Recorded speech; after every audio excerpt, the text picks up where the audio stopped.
So, our book of the week is The Remarkable Journey of Coyote Sunrise.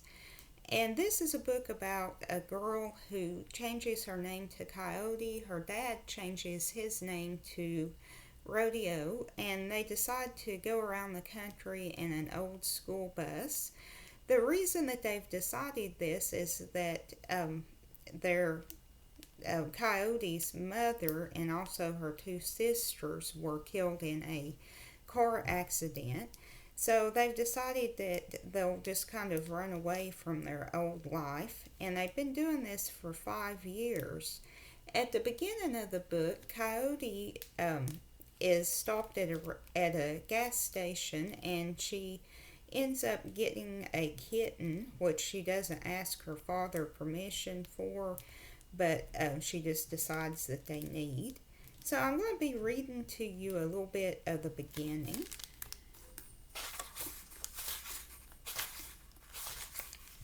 Chapter 1.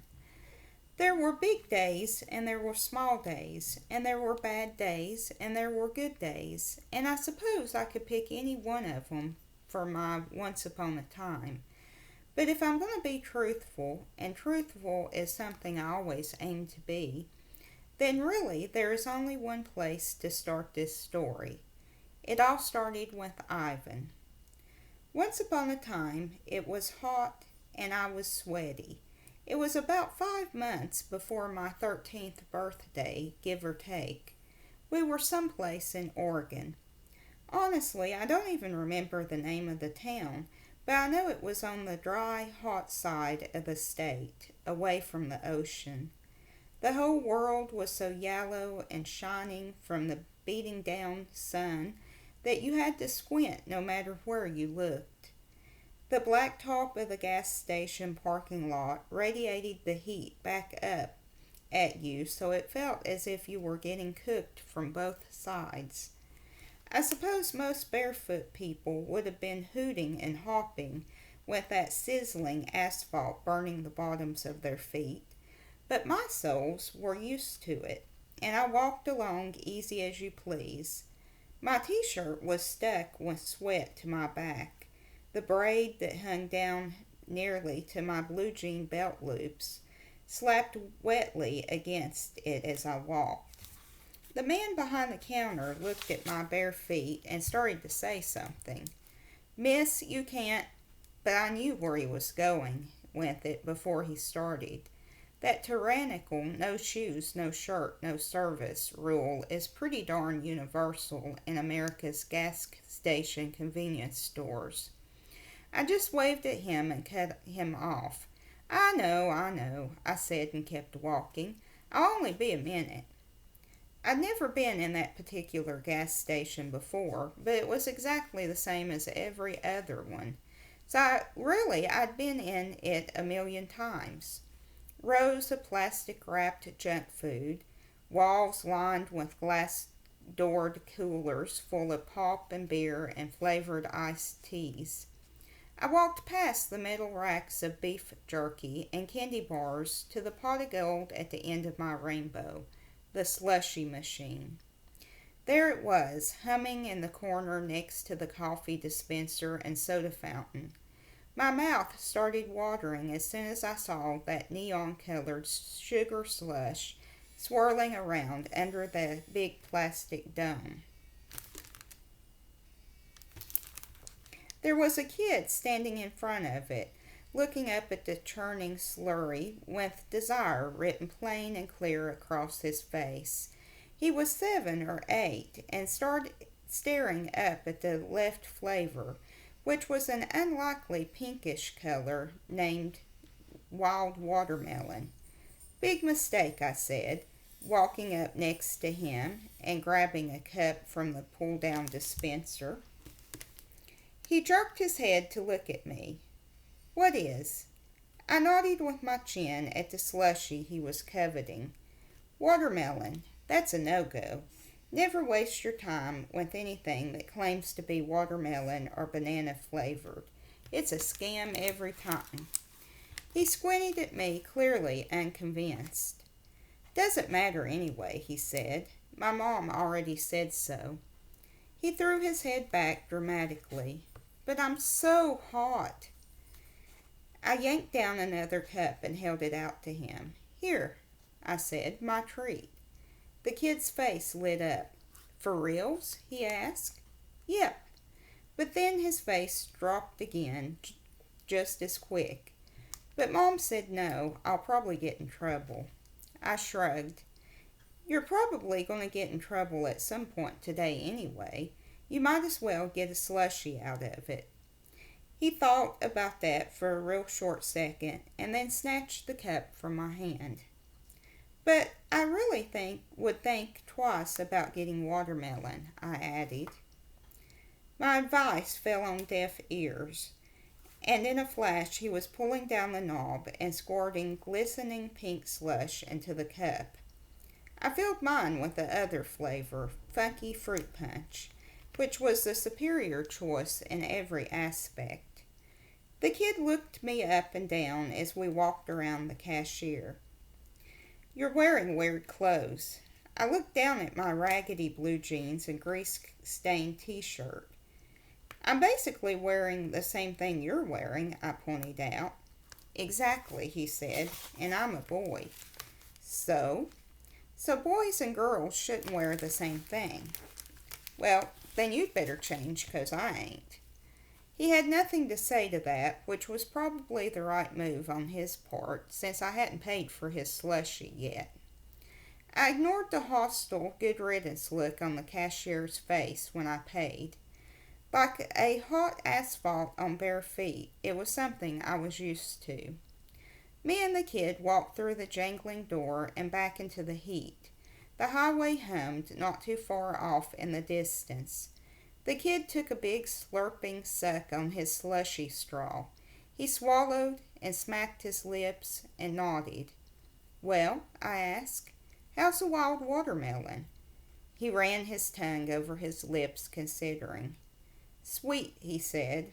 Weird. Not really like watermelon at all.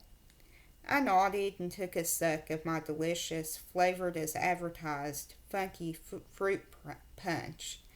Lesson learned, kid. Now you know. He looked glumly at the phosphorescent pinkness in his cup. I sighed. It's tough seeing a kid get a bad break. I held mine out to him. Here, I said, trade. His eyebrows shot high. For reals? Sure, I don't mind it all that much, I lied. And you're the one who's getting in trouble. Better make it worth it. We swapped slushies, and I took a sip of wild watermelon. He watched for my reaction. I think, I said, that the flavor designer at the slushie company needs to spend a little more time eating watermelon. The kid nodded. I tapped my slushy cup against his. Cheers, kid. Enjoy. He said thanks, and I said, you're welcome. And he said, you want a kitten? And I swallowed a mouthful of syrupy slush and licked my lips and wiped a bit of juice off my chin with my arm and said, what? You want a kitten, he repeated. He pointed to where an older boy sat on the curb next to a big cardboard box. We're giving 'em away. Want one? I looked out at the big, beat-up yellow school bus parked next to one of the gas pumps. There was no way I'd be allowed to get a cat. It was a no-go for sure. I sighed. Well, I said, let's go take a look at least. There were 5 kittens in that cardboard box, and when I leaned over to look in, they all looked up at me with big round eyes and triangle ears, and I tell you, I was smitten. Who are you? The older kid asked, and the younger one said, she bought me a slushie. And the older kid held out his hand, and the younger one handed it over. The older kid took a slurp and smacked his lips and nodded and handed it back. You want a kitten? He asked. They were brothers as brothers can be, those two. I eyed the bus again and cocked an eyebrow. He was nowhere to be seen. Well, I guess I don't know yet. It's complicated. Both boys nodded. They had parents. They knew how it was. Go ahead, pick one up, the older brother said. Take it for a spin. I pursed my lips. They were awfully cute, those tiny things with their wispy tails and whiskers. I thought about how I could get away with it. The kittens mewed up at me, squealing in scratchy little squeaks. That could be a problem. Which one's the quietest? Without a moment's pause, both kids pointed at the smallest one, a gray and white striped puff of fur, off by itself a little ways in a corner of the box. Something's wrong with that one, the younger kid said. The other one's never shut up, but that one hasn't made a peep since it was born. Really? I said, and narrowed my eyes in approval. She sounds just about right then. It's a boy. It is? Check for yourself. No thanks, I'll take your word for it.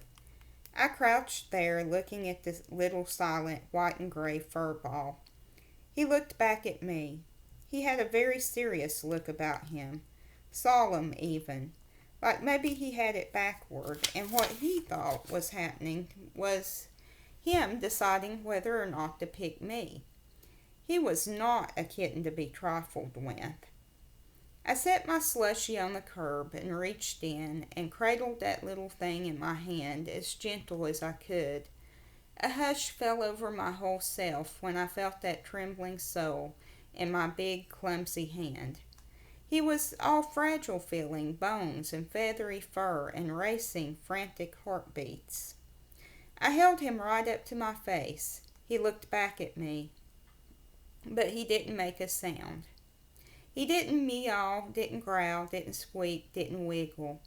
We looked deep into each other's eyes, me and that kitten. My heart got a little bigger with each beat. I tell you, something changed when that kitten and I looked at each other. Something big. Either something in the universe had been sitting still for too long, started moving again, or something that was finally moving finally fell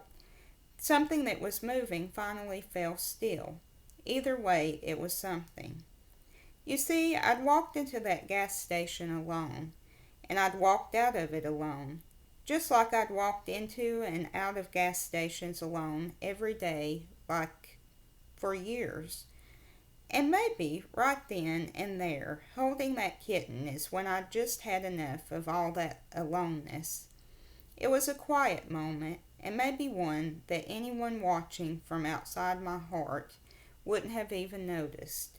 But I tell you, it was a big moment all the same. The kitten yawned, a jaw-gaping yawn that showed off all his sharp needle teeth and scaly gray tongue and a decent percentage of his throat. Yeah, I whispered, you're the one, ain't you?